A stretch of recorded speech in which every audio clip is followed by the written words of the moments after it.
Bismillahirrahmanirrahim. Assalamualaikum warahmatullahi wabarakatuh. Hamdan wa syukron lillah, ma ba'd. Anak-anakku sekalian yang berada di rumahnya masing-masing, selamat bertemu kembali, selamat berjumpa kembali, ya, selamat pagi, ya.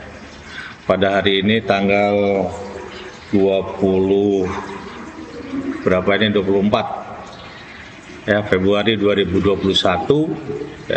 Mudah-mudahan pada kesempatan ini kalian dalam keadaan sehat walafiat, kemudian keluarga kalian juga berada dalam lindungan Allah Subhanahu wa taala, dan semuanya Bapak harapkan sehat-sehat semua, sehat jasmani dan juga sehat rohani.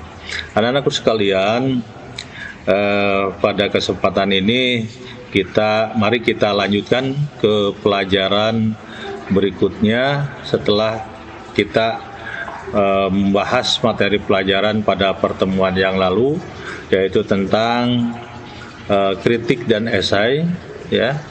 Pada pertemuan minggu lalu kita bahas sampai pada penulisan kritik, dan sekarang kita lanjutkan ke menulis esai, begitu ya, menulis esai, karena pada pertemuan yang lalu waktu tidak mencukupi. Oleh karena itu ya, pada kesempatan ini kita lanjutkan. Anak-anakku sekalian, mudah-mudahan kalian di mana saja dapat memperhatikan, dapat menyimak apa yang disampaikan atau dibahas pada kesempatan ini dengan sebaik-baiknya, ya, baik itu yang berada di lingkungan sekitar Kecamatan Banjarsari maupun di luar daerah. Nah, tapi tidak apa-apa yang berada di luar daerah dan kalian belum sempat pulang ke Banjarsari ke sekolah, tapi yang Bapak harapkan pada kesempatan ini kalian sehat selamanya, gitu ya, dan bisa mengikuti pelajaran setiap hari.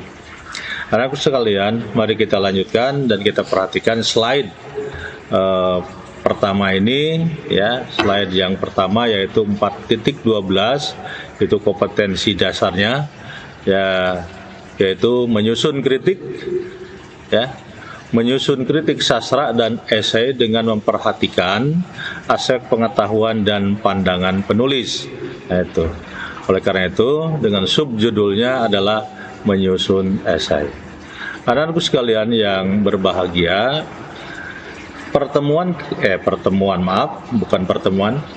pengertian maksud Bapak, pengertian kritik sudah disampaikan pada pertemuan yang lalu, dan sekarang kita sebelum sampai pada penulisan esai, kita harus tahu dulu apa itu yang disebut dengan esai, gitu ya.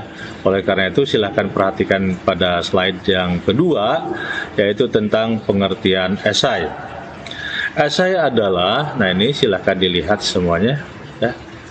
Nah, ini esai adalah karangan prosa, ya, yang membahas suatu masalah secara sepintas lalu dari sudut pandang pribadi penulisnya, ya.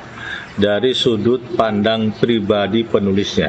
Nah, kalau dilihat dari pengertian ini, ya, berarti esai itu sifatnya subjektif, ya, subjektif. Tapi walaupun demikian, walaupun subjektif, tetap bahwa apa yang disampaikan, ya, prosa yang disampaikan atau karangan yang disampaikan itu harus mampu meyakinkan pengarang, walaupun ini adalah pandangan pribadi penulis atau sudut pandang pribadi penulis, gitu. Karena walaupun dari sudut pandang ini tentu saja untuk meyakinkan didukung dengan fakta atau bukti-bukti yang ada, ya, yang didapat oleh penulis itu sendiri. Maksud Bapak penulis esai, ya. Nah, di sini kita lanjutkan penjelasannya. Pengarang esai disebut esaiis, ya, atau esais, itu disebutnya esais, itu ya. Esai sebagai suatu bentuk karangan dapat bersifat informal dan formal. Esai informal mempergunakan bahasa percakapan dengan bentuk sapaan saya, dan seolah-olah ia berbicara langsung dengan pembacanya. Adapun esai yang formal pendekatannya serius, ya, pengarang mempergunakan semua persyaratan penulisan.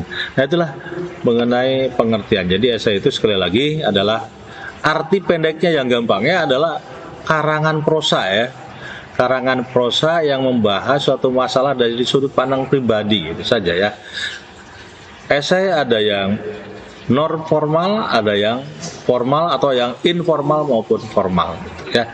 Oleh karena itu bahasanya nanti kita lihat bahasa esai itu rileks, ya. Bahasa esai itu tidak tidak formal, terlalu formal, tapi bahasanya adalah rileks, biasa, ya. Istilahnya menggunakan bahasa sehari-hari. Itu maksudnya supaya mudah dipahami oleh pembaca atau pendengar. Kita lanjutkan ke slide berikutnya, tujuan penulisan esai. Nah ini, ya, untuk apa sih tujuan menulis esai itu? Nah, tentu saja kalian ada yang bertanya seperti itu, untuk apa sih, ya? Nah, tujuan menulis esai adalah meyakinkan pembaca untuk percaya terhadap pendapat kita. Nah, di sana kita, kata kita itu siapa? Ya, penulis esai tentu saja, ya. Pendapat kita tentang sebuah kejadian. Tentang sebuah kejadian. Sekarang banyak sekali kejadian-kejadian dan tentu saja banyak sekali esai-esai yang bertebaran, ya, baik melalui Google maupun media-media cetak yang lain, itu yang membahas tentang apakah itu tentang Sinovac, tentang korban COVID-19 yang sekarang sedang heboh, ya. Bahkan Kabupaten Ciamis sendiri kemarin itu terjadi lagi, ya, ada lagi yang meninggal karena COVID. Oleh karena itu hati-hatilah kalian kalau bepergian di rumah, harus jaga kesehatan dan sebagainya, ya. Menulis esai tidak perlu terlalu mendalam, ya, sampai pada teori-teori. Cukup ringan saja dan tidak membatasi penggunaan bahasa yang sangat baku. Nah, itu, ya. Jadi tidak menggunakan bahasa baku. Jadi bahasa akseptasilah, bahasa loyal, gitu, ya. Nah, kalau bahasa baku itu kan bahasa formal, ya, bahasa yang benar. Itu kan ada bahasa baik dan benar itu. Bahasa yang baik itu yang bagaimana? Nah, tentu saja kalian itu ada yang bisa menyebutkan, "Woi, gunakan bahasa yang baik dan benar," tapi tidak tahu makna itu apa bahasa yang baik dan benar itu, ya. Nah, coba sekarang bahasa yang baik itu bahasa yang bagaimana? Ya. Nah, tentu saja ada yang berkata kalian bahasa baik, ada yang menyatakan ya bahasa yang dapat didengar dan sebagainya itu, ya. Iya, betul, ya. Jadi bahasa bisa didengar. Kalau dilisankan, kalau tidak dilisankan ya tidak bisa didengar itu, ya. Ya. Bahasa yang baik itu adalah bahasa yang komunikatif. Artinya bahasa yang dipahami oleh kedua belah pihak, baik itu yang menyampaikan maupun yang mendengarkan, itu, ya. Itu bahasa yang baik itu namanya, ya. Jadi sekali lagi bahasa yang baik itu adalah bahasa yang komunikatif, artinya bahasa tersebut, ya, bisa dipahami oleh kedua belah pihak. Terus bahasa yang benar yang bagaimana? Bahasa yang benar, nah itu, ya, bahasa yang benar. Bahasa yang benar itu bahasa yang sesuai dengan kaidahnya. Tentu saja kaidah bahasa itu, ya. Kaidah bahasa, kalau bahasa Indonesia ya sesuai dengan kaidah bahasa Indonesia. Kalau bahasa Inggris ya sesuai dengan kaidah bahasa Inggris. Tentu saja seperti itu, ya. Nah,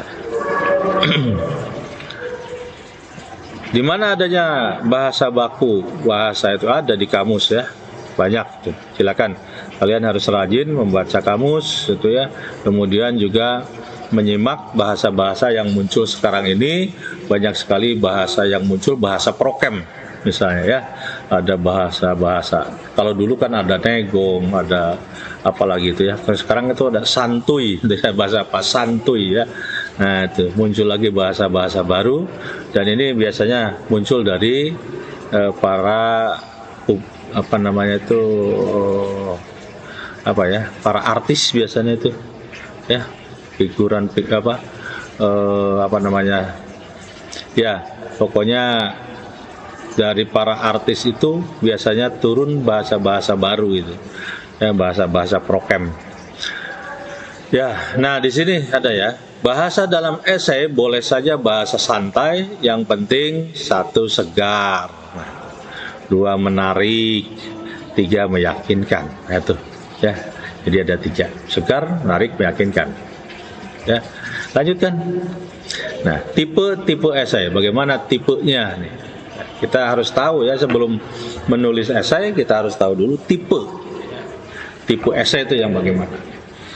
Yang pertama, esai deskriptif. Deskriptif ini berarti apa ya? Menggambarkan, ya. Deskriptif itu menggambarkan, mendeskripsikan, artinya menggambarkan. Menggambarkan apa? Ya, misalnya ada menggambarkan sepatu, menggambarkan rumah, menggambarkan pantai, menggambarkan hiruk pikuk di pasar, menggambarkan hiruk pikuk di kota besar dan sebagainya. Nah, itu mendeskripsikan. Ya, jadi misalnya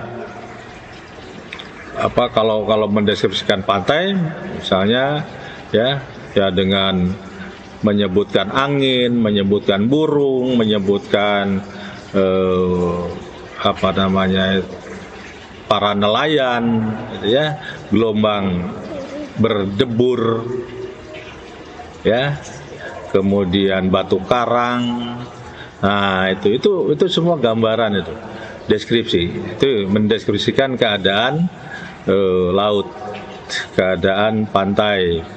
Nah, kalau misalnya mendeskripsikan pagi hari, berarti kita harus menyebutkan ada kalimat misalnya atau kata-kata yang muncul matahari, ya itu ya.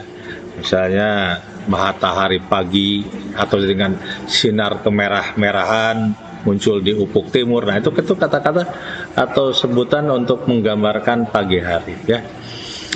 Esai tajuk. Nah, yang kedua adalah tipe esai tajuk. Esai tajuk ini ada pada surat kabar, yang sudah pernah membaca surat kabar atau koran atau majalah, ya. Surat kabar, koran itu sama saja, atau majalah dan sebagainya, media-media cetak lainnya, itu mesti akan menemukan, ya, tajuk rencana atau yang disebut dengan esai tajuk yang berada di sudut media cetak. Silakan kalian bisa melihatnya.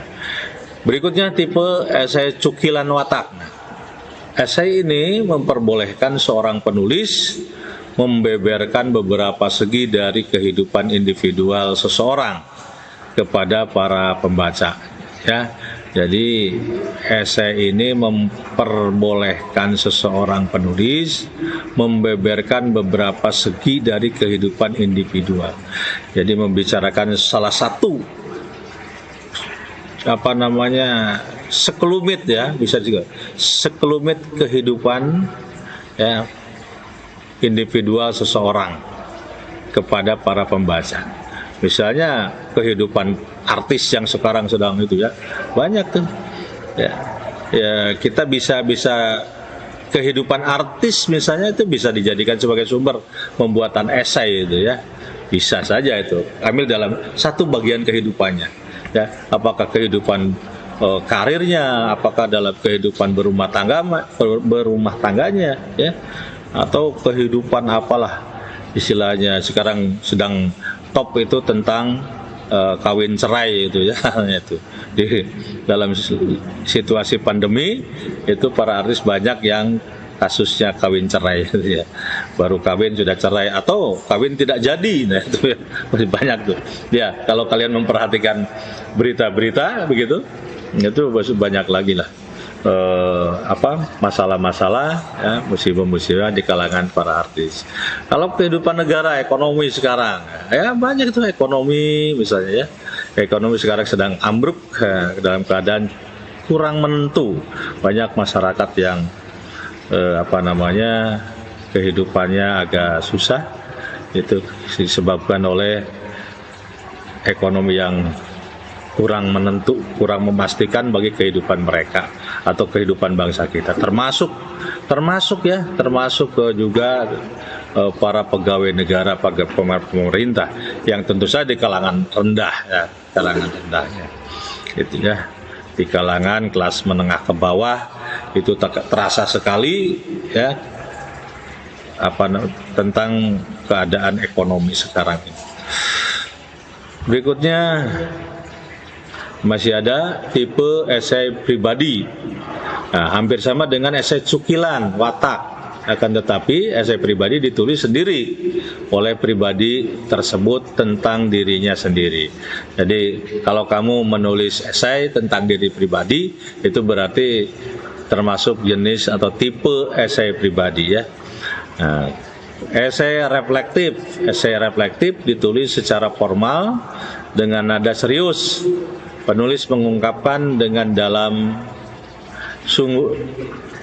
sungguh-sungguh ya, dan hati-hati beberapa topik yang penting berhubungan dengan hidup, misalnya kematian, politik, pendidikan ya, dan hakikat manusiawi. Esai ini ditujukan kepada para cendekiawan. Ya, itu reflektif ya. Esai kritik. Nah, dalam esai kritik penulis memusatkan diri pada uraian tentang seni, misalnya lukisan, tarian, seni pahat, patung, teater dan sebagainya ya. Itu. Jadi mengkritik hasil karya, baik karya tertulis maupun karya keterampilan yang lainnya. Itu ya, masih banyak. Kita lanjutkan ke slide berikutnya, anak-anak sekalian, silakan. Yaitu ke tipe esai di sini sudah ya. Tadi kita kembali lagi, ada dua ini.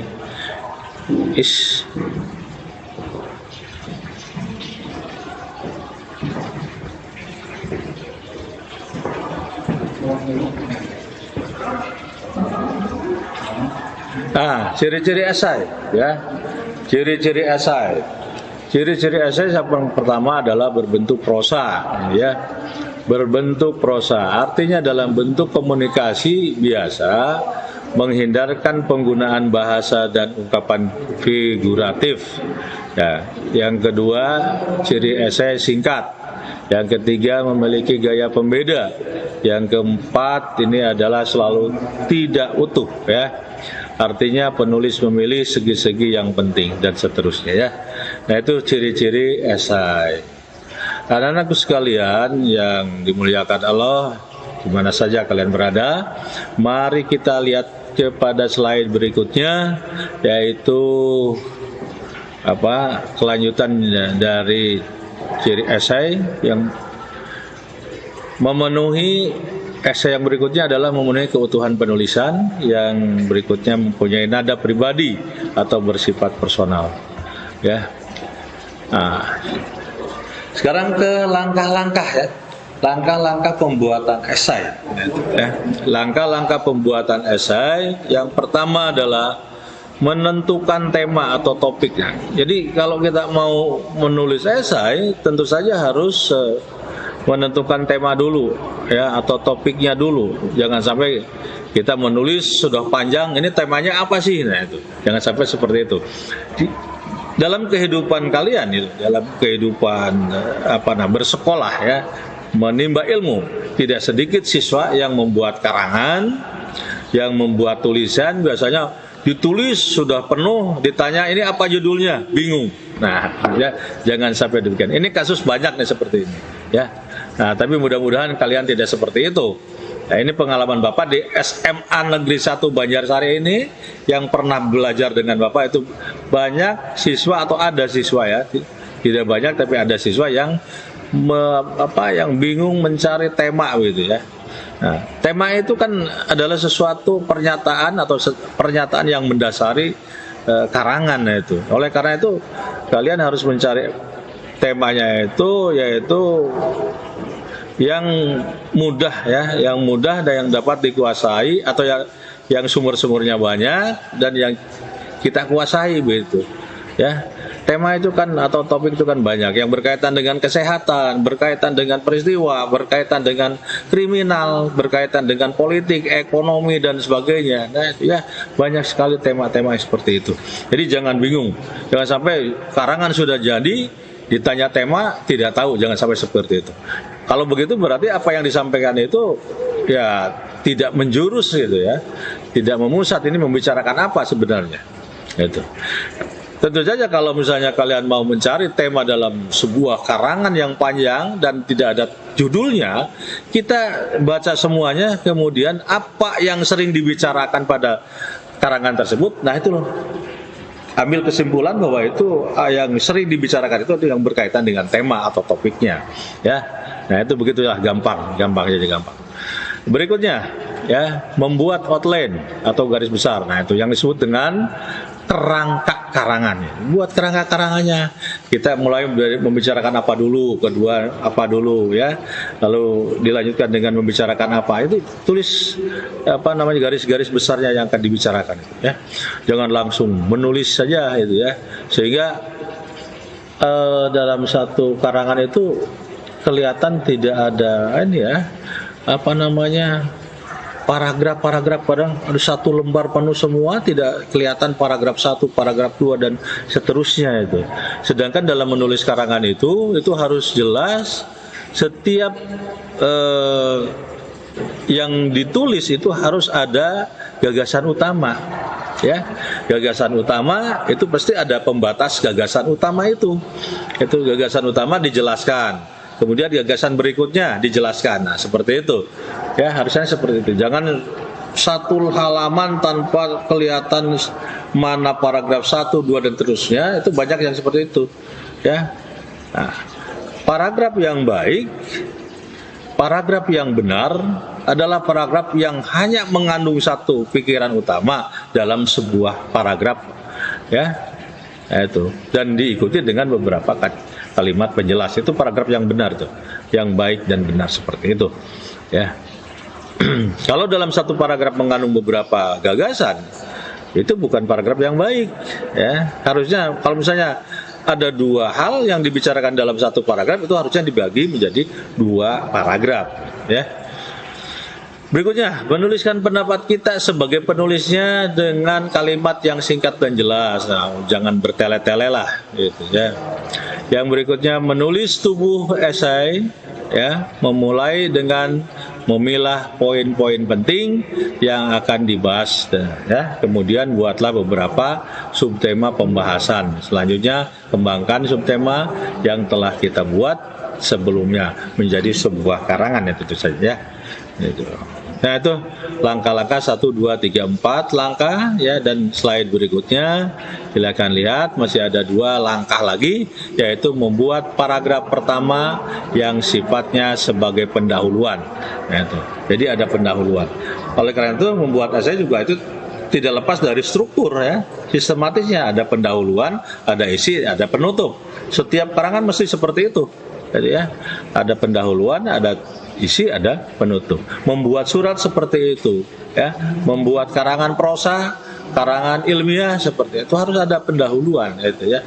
Tapi ya, tentu saja relatif, kalau paragraf pendahuluan itu relatif pada karangan ilmiah itu tidak harus satu paragraf atau 2 paragraf, mungkin beberapa halaman itu, ya, bisa saja dijadikan sebagai pendahuluan.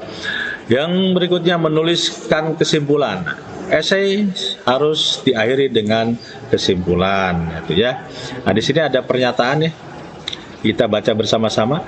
Jangan lupa untuk memberikan sentuhan akhir pada tulisan kita agar pembaca merasa bisa mengambil manfaat dari apa yang kita tulis tersebut dengan mudah dan sistematis, sehingga membentuk kerangka berpikir mereka secara utuh, ya. Jadi jangan lupa memberikan sentuhan. Nah, dengan apa sentuhan? Tentu saja dengan bahasa ini, bukan disentuh dengan tangan ini.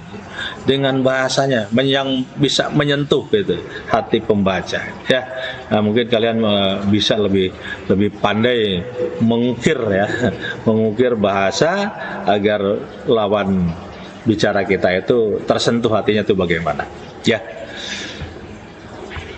Anak-anakku sekalian yang berbahagia, nah, sekarang bagaimana cara mengembangkan kerangka karangan. Tadi pada slide yang sudah kita buka, tadi kan ada tulis topik-topik atau tulis hal-hal pokok, ya, yaitu Nah, sekarang bagaimana cara mengembangkan kerangkanya? Gitu ya. Nah, ini untuk memudahkan karangan, mulailah dengan sebuah definisi. Ya, definisi apa saja yang dibahas misalnya. Ya. Kalau misalnya mau membahas masalah corona, ya apa sih corona? Nah, definisikan dulu itu ya. Corona itu adalah apa-apa itu. Ya. Kemudian yang disebut dengan virus itu apa? Virus corona apa? Ya, vaksin itu apa? Misalnya kalau mau bahas tentang masalah itu, ya. Yang kedua, kembangkan karangan dengan deskripsi situasi. Deskripsi tadi disebutkan, deskripsi menggambarkan itu. Menggambarkan situasi bagaimana keadaan sekarang ini, yaitu ya, atau bagaimana situasinya, bagaimana apa yang disebutkan di dalam tulisan kalian itu ya. Yang berikutnya, masukkan pandangan seseorang ahli. Ya, masukkan pandangan seorang ahli. Kalau ada, silakan. Pada definisi tadi ya tidak karena sifatnya pribadi, jadi tidak harus ada teoritis gitu ya, teori-teori tapi kalau perlu ya silakan untuk meyakinkan pembaca itu ya, tulis istilahnya pandangan para ahli, boleh. Yang keempat, buatlah kalimat-kalimat tunggal dan kalimat majemuk setara atau bertingkat dengan struktur yang sederhana. Nah, kalimat tunggal yang bagaimana kalimat tunggal? Kalimat tunggal itu minimal ya memiliki satu struktur ya, memiliki satu struktur ya, kalimat tunggal itu satu struktur itu memiliki hanya satu predikat itu ya, karena unsur yang terpenting itu adalah predikat di dalam bahasa itu. Ada klausa ya, nah itu. Kalau kalimat tunggal itu memiliki satu klausa itu ya. Memiliki satu klausa berarti satu paragraf ya. Clause is a group of words which contain subject and predicate. Nah itu ya. Klausa itu adalah kelompok kata yang memiliki unsur penting yaitu satu predikat. Itu yaitu kalimat tunggal. Nah, kalau kalimat majemuk itu lebih dari satu satu predikat, disebut kalimat majemuk ya. Ada majemuk bertingkat, artinya majemuk bertingkat itu klausa yang satu dengan klausa yang lain itu berbeda, tidak sejajar. Jadi ada klausa induk, ada klausa anak ya. Nah itu ya. Kemudian dilanjutkan dengan struktur yang sederhana, artinya tidak rumit ya, sederhana sajalah, subjek, predikat, objek, subjek, predikat, pelengkap dan sebagainya. Ya nanti kita bahas tentang khusus kalau bertemu lagi maksud Bapak itu membahas tentang grammar kalau dalam bahasa Inggris, kalau dalam bahasa Indonesia tata bahasanya itu ya masih banyak, jauh lah itu banyak gitu. Tata bahasa menurut para ahli dalam bahasa Indonesia. Ada Profesor Ramlan, ada Profesor Goris Karab, ada Profesor Guntur Tarigan, ada Profesor J.S. Badudu ya, dan masih banyak lagi, ada Anton Mulyono itu ya, banyak para ahli bahasa itu Indonesia ya yang membahas tentang kalimat gitu ya. Ya, masih banyak lagi dan mungkin kalian pernah membaca buku itu. Pernah bukan? Itu. Tidak pernah ya, alhamdulillah kalau tidak pernah ya. Terima kasih ya.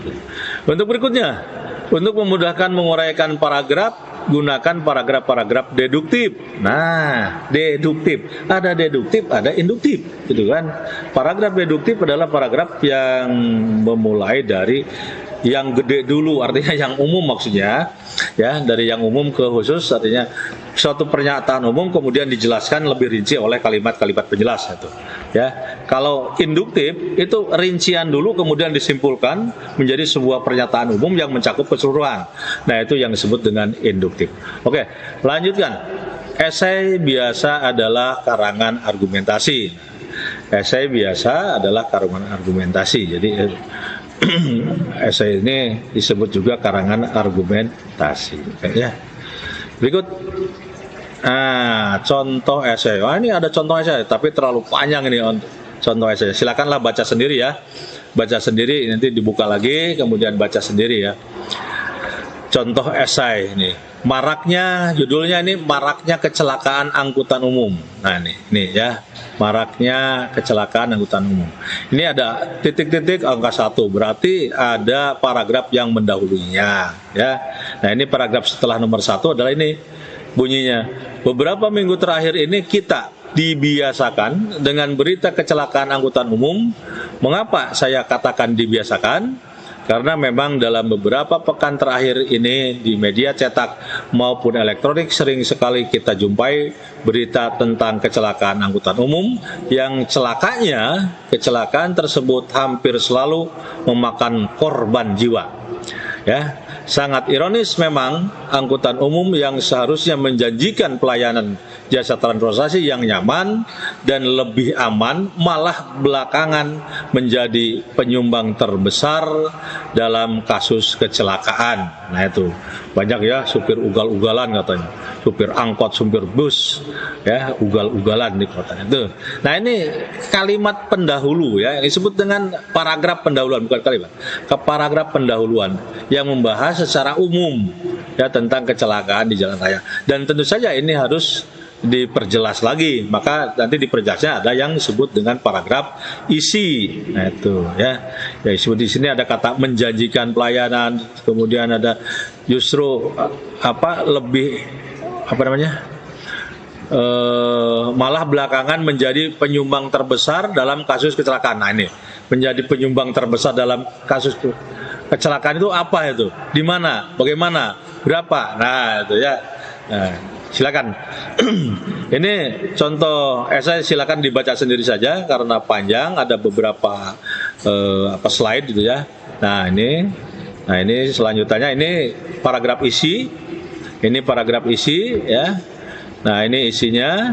Kemudian ada nanti kesimpulan ya. Nah di sini ada kata akhirnya dapat kita simpulkan bahwa kondisi kendaraan umum yang tidak layak jalan atau human error ya dari sopir dan kondisi jalan yang buruk adalah sebuah kombinasi sempurna untuk menjelaskan beberapa kecelakaan yang akhir-akhir ini terjadi. Nah itu ya.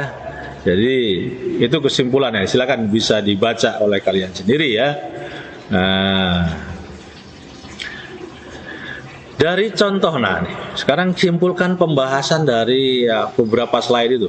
Dari contoh esai tersebut dapat kita lihat bagian-bagian dari sebuah esai. Ada judul esai, nomor 2, nomor 3 itu isi ya, nomor 4, 5, 6 isi ya, nomor 7 adalah kesimpulan. Nah itu ya, paragraf nomor 7 adalah merupakan kesimpulan.